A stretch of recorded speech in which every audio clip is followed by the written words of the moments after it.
नमस्कार दोस्तों, स्वागत है आपका वेदांश इंस्टीट्यूट प्रेजेंट टाइम पर जो 2024 सीटेट एग्ज़ाम होने वाला है उसकी प्रिपरेशन करा रहा है। और यहाँ पर जो एग्ज़ाम पर चाइल्ड डेवलपमेंट एंड पेडागोजी पर है उस पर वीडियो यहाँ पर बनी हुई है और हमने यहाँ पर 5 वीडियो बना दी है और ये आज छठी वीडियो है।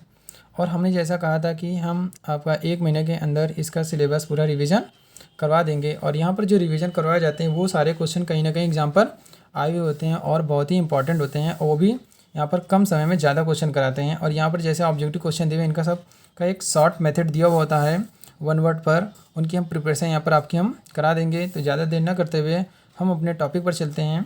आज का जो चैप्टर है बालकों के विकास का सिद्धांत, और ये चैप्टर 3 है और हमारे वीडियो ये 6 है। चलिए चलते हैं।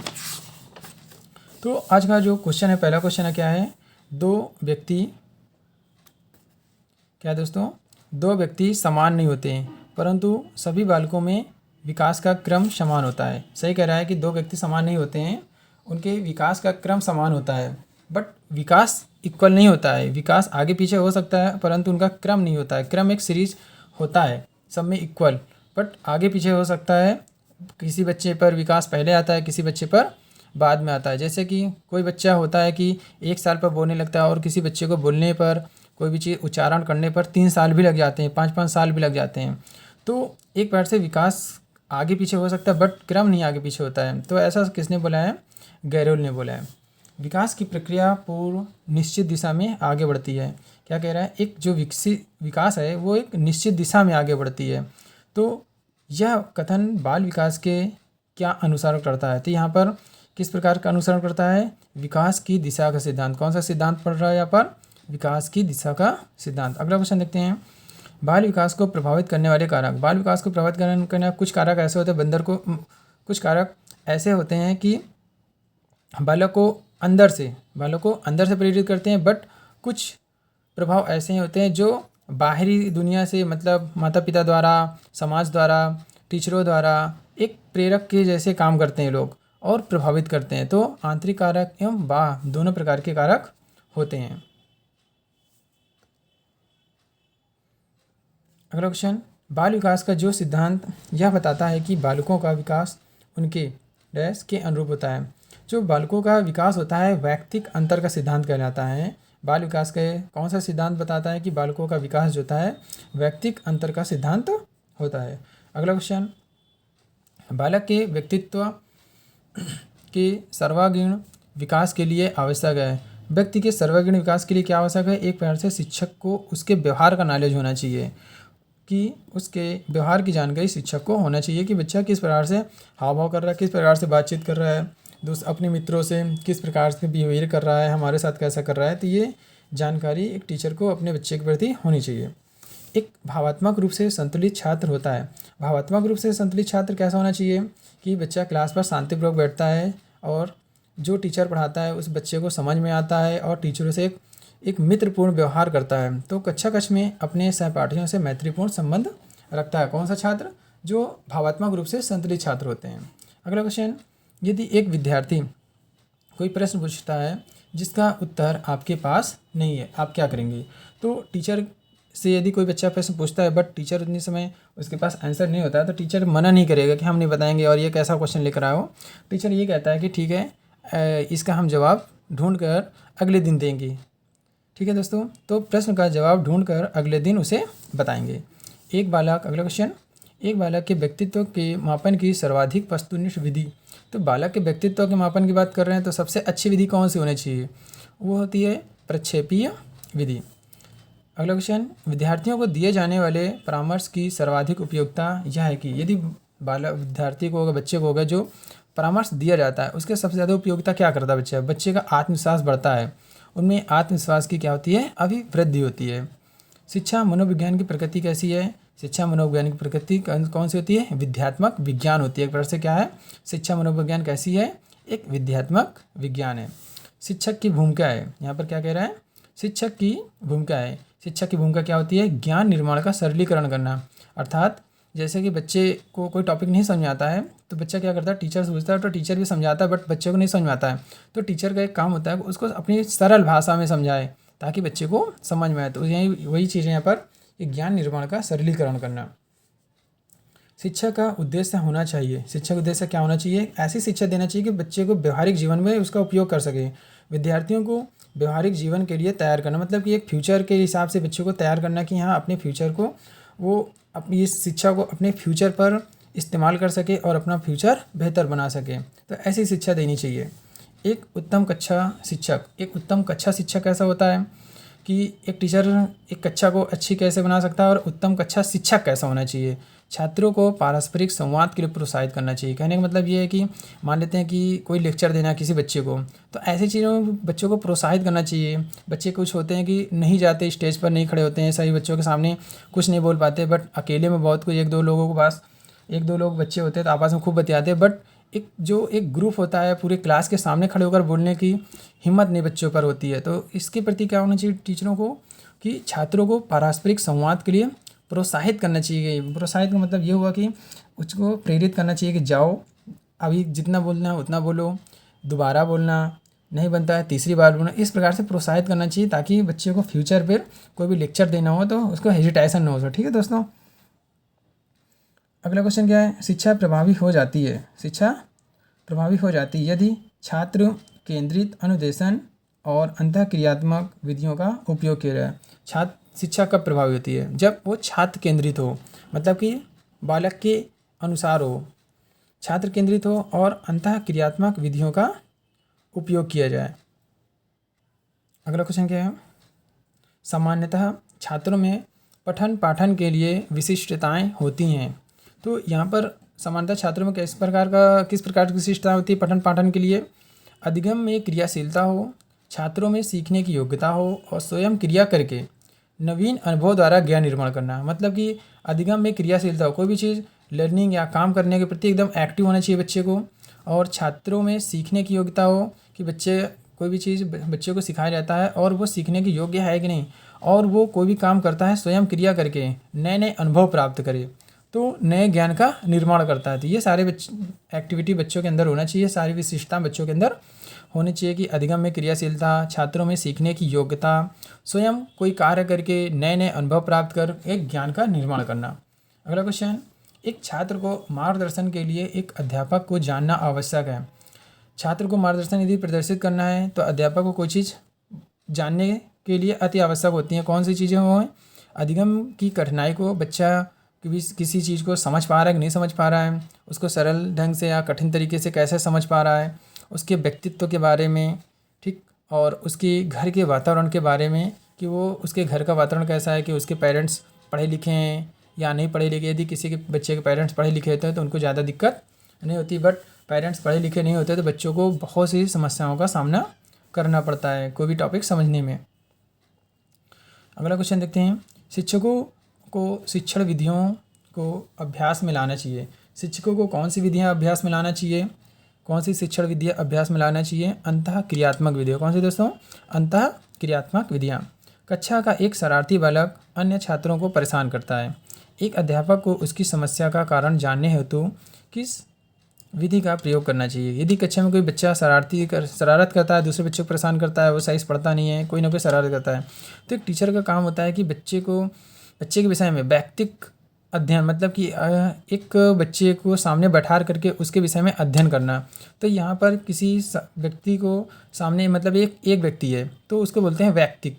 एक व्यक्ति को सामने बैठा करके उसके विषय में जानकारी लेना और उसको समझाना, ये व्यक्तिक अध्ययन कहलाता है। तो उस बच्चे के विषय में जानने की अति आवश्यक होती है और ये व्यक्तिक अध्ययन विधि कहलाती है। पठन पाठन में शिक्षकों को करना चाहिए। पठन पाठन में शिक्षक क्या करना चाहिए? जिज्ञासु प्रवृत्ति को बढ़ावा देना चाहिए। बच्चों के अंदर एक जिज्ञासा जागृत कर देनी चाहिए शिक्षकों को। शिक्षक का एक कर्तव्य होता है कि पढ़ाते समय बच्चों के अंदर ऐसी जिज्ञासा जागृत कर दे, बच्चे खुद अपनी तरफ से कोई ना कोई क्रॉस क्वेश्चन टीचरों से पूछे। अगला क्वेश्चन, एक चिंतनशील शिक्षक कक्षा कक्ष में ऐसी परिस्थिति उत्पन्न कर सकता है कि छात्र, अब चिंतनशील शिक्षक का मतलब यह अपने बच्चे के प्रति एक चिंतन करता है कि बच्चों को भविष्य को बच्चा सीख पा रहा है कि नहीं सीख पा रहा है या नहीं सीख पा रहा है।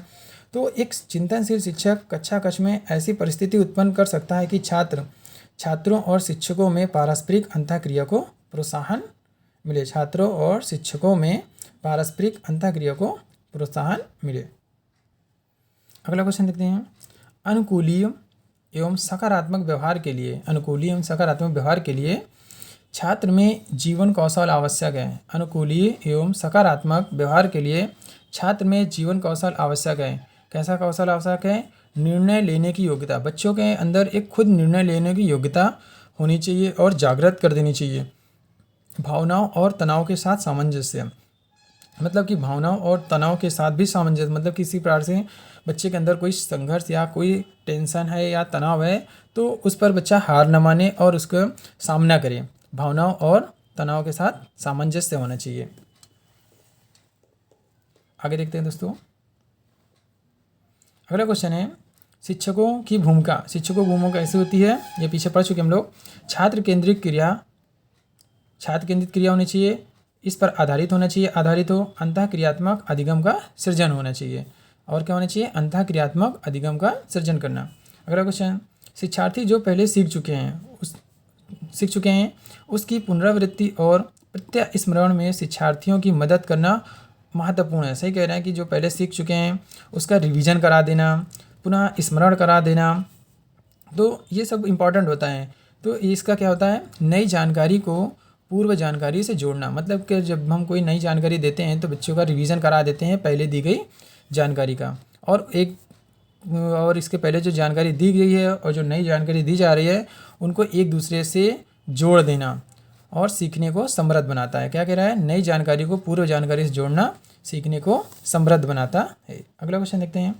विद्यार्थियों के सीखने में जो रिक्तियाँ रह जाती हैं, विद्यार्थियों के सीखने में जो कुछ बाकी रह जाता है, जो छूट जाती हैं, उनके निदान के बाद डैश क्या होना चाहिए? समुचित उपचारात्मक कार्य, मतलब कि जो भी चीज़ रह जाता है तो उसको क्या करना है? टीचरों को एक समुचित उपचारात्मक कार्य कराना चाहिए, ताकि अगर एक्स्ट्रा टाइम दे करके बच्चे को टाइम दे करके उसकी जो प्रॉब्लम होती हैं, जो कुछ भी रह जाता है एक्सरसाइज पर, जो भी ज्ञान देने को रह जाता है वो उपचारात्मक कार्य कहलाता है। मतलब कि अलग से समय दे करके बच्चे को समझाया जाता है। शिक्षार्थियों को आत्मनियमन की ओर संकेत करता है। शिक्षार्थियों को आत्मनियमन की ओर संकेत करता क्या है? सह अनुशासन और नियंत्रण। मतलब स्वयं पर एक अनुशासन होना चाहिए और नियंत्रण भी होना चाहिए। तो शिक्षार्थियों को आत्मनियमन की ओर संकेत करता है। आत्मनियमन मतलब कि स्वयं के प्रति क्या स्व अनुशासन होना चाहिए और नियंत्रित होना चाहिए। अगला क्वेश्चन देखते हैं। सृजनात्मक उत्तरों के लिए आवश्यक है। सृजनात्मक उत्तर के लिए क्या आवश्यक है? मुक्त उत्तर वाले प्रश्न। कैसे होना चाहिए? मुक्त उत्तर वाले प्रश्न। अगला क्वेश्चन देखते हैं। बच्चे के विकास के सिद्धांत को समझना शिक्षक की सहायता करता है। बच्चे के विकास के सिद्धांत को समझना कि बच्चे का विकास का सिद्धांत किस टाइप का है और उसके समझने में शिक्षक की सहायता करता है। तो यहाँ पर क्या होगा? शिक्षार्थियों की भिन्न अधिगम शैलियों को प्रभावी रूप से संबोधित करने में, शिक्षार्थियों की भिन्न अधिगम शैलियों को प्रभावी रूप से संबोधित करने में बच्चे के विकास के सिद्धांत को समझना शिक्षक की सहायता करता है। अगला क्वेश्चन देखते हैं। बच्चे के उचित विकास को सुनिश्चित करने के लिए उसका स्वास्थ्य शारीरिक विकास एक महत्वपूर्ण पूर्व आवश्यकता है। फिर से पढ़ते हैं। बच्चे के उचित विकास को सुनिश्चित करने के लिए उसका स्वस्थ शारीरिक विकास एक महत्वपूर्ण पूर्व आवश्यक है। ये शब्द किसने कहा है? ये कथन है, ये क्या है? सही है, क्योंकि शारीरिक विकास यहाँ पर ऑब्जेक्टिव क्वेश्चन रहा है और यहाँ पर कौन सा सेंटेंस सही है इसकी बात कर रहे हैं। तो ये कथन सही है क्योंकि शारीरिक विकास के अन्य पक्षों के साथ अंतः संबंधित है। यदि शारीरिक विकास सही है, बच्चा स्वस्थ है, तो स्वस्थ व्यक्ति को अदर कोई भी विकास होता है उस पर कोई दिक्कत नहीं होती है। तो विकास के जो अन्य पक्ष होते हैं उनके साथ अंतः संबंधित होता है। कौन संबंधित होता है? शारीरिक विकास। यदि शारीरिक विकास पर कोई दिक्कत हो रही है, बच्चा बीमार है, तो दूसरे क्षेत्र में वो विकास कैसे कर सकता है? तो वो यहीं पर कह रहे हैं कि उसका स्वास्थ्य कैसा होना चाहिए? एक स्वस्थ व्यक्ति होना चाहिए। कैसा स्वास्थ्य होना चाहिए? अच्छा स्वास्थ्य होना चाहिए। आगे देखते हैं। बच्चों की सीखने की प्रक्रिया में माता पिता को डैश भूमिका निभानी चाहिए। एक क्या ऐसी भूमिका निभानी चाहिए माता पिता को? अग्रोन्मुखी। कैसा? अग्रोन्मुखी। आगे देखते हैं। मन का मानचित्रण संबंधित है। मन का मानचित्रण कैसे संबंधित है? बोध बढ़ाने का बोध बढ़ाने की तकनीकी से। बोध मतलब समझ बढ़ाने की तकनीकी से। मन का मानचित्रण मतलब क्या होता है कि समझ बढ़ाने की तकनीकी से। अब यहाँ पर जैसे मन का मानचित्रण है, मन का मानचित्रण मतलब ये हुआ कि बच्चों को इमेजिन करवाया जाता है कि यहाँ कोई भी चीज़ किस प्रकार से हो सकती है। कि इमेजिन मतलब कि सामने कुछ नहीं है, बट बच्चों को अमूर्त दिशा पर ले जा करके बच्चों को समझाया जाता है। तो क्या होता है यहाँ पर एक समझ बढ़ाने की तकनीकी से संबंधित होता है कौन? मन का मानचित्रण। आगे देखते हैं। एक शिक्षक अपने लोकतांत्रिक स्वभाव के कारण विद्यार्थियों को पूरी कक्षा में कहीं भी बैठने की अनुमति देता है। कुछ शिक्षार्थी एक साथ बैठते हैं और चर्चा करते हैं या सामूहिक पठन करते हैं। कुछ चुपचाप बैठकर अपने आप बैठते हैं। एक अभिभावक को यह पसंद नहीं आता। इस स्थिति से निपटने का बेहतर तरीका क्या होता है? तो एक टीचरों का बेहतर तरीका क्या होता है कि अभिभावकों को शिक्षा पर विश्वास व्यक्त करना चाहिए। मतलब टीचर को ये बोलना चाहिए कि आप हमारे द्वारा जो दी जाने वाली यहाँ पर जो सुविधा उस पर आप विश्वास कीजिए।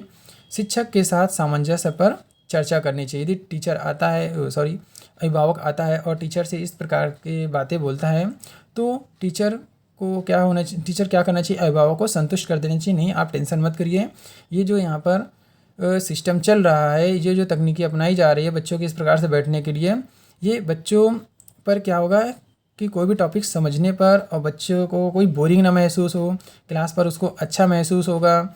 इस पर टीचरों को क्या करना चाहिए? अभिभावकों को संतुष्ट कर देना चाहिए और हमारे द्वारा दिए जा रहे हैं इस सिस्टम पर, इस तकनीकी पर विश्वास होना चाहिए आप लोगों को।